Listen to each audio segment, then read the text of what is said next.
আবার একটা নতুন ব্লগে তোমাদের সবাইকে স্বাগত। আজকে আমাদের আন্দামানে ডে 3। আমরা চলে যাচ্ছি পোর্ট ব্লেয়ার থেকে হ্যাভলকে। হ্যাভলকে আমরা থাকবো 2 দিন।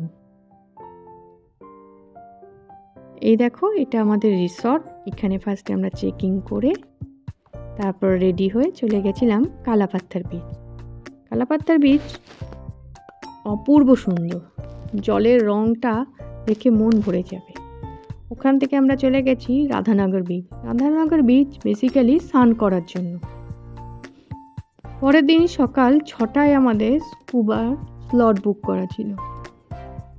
সকালবেলায় স্লটে স্কুবা করলে ভালো ভালো মাছ দেখা যায়, জলটা পরিষ্কার থাকে, সেই জন্য মাছগুলো একটু কাছেই আসে। এ দেখো, এগুলো সব লিভিং কোরাল আর নানা রঙের মাছ চারিদিকে ঘুরে বেড়াচ্ছে, খুব সুন্দর। স্কুবা করার আগে আমাদের একটা ফর্ম ফিল আপ করতে হয়েছিল, তারপর ওরা ট্রেনিং দেয়, তারপরে স্কুবাতে সমুদ্রের মাঝখানে নিয়ে যায়। তবে তোমাদের সবাইকে একটা ইনফরমেশন দিয়ে রাখি, তোমরা যারা 50-র উপরে এজ যদি স্কুবা করতে চাও তাহলে বাড়ির থেকে ডক্টরের ফিস সার্টিফিকেটটা নিয়ে যাবে, তা না হলে কিন্তু ওনারা স্কুবা করতে দেবে না।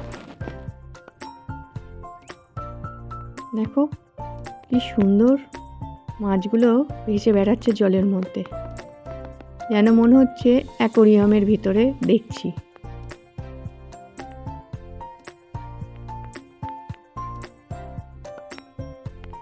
খুব ভালো লেগেছে।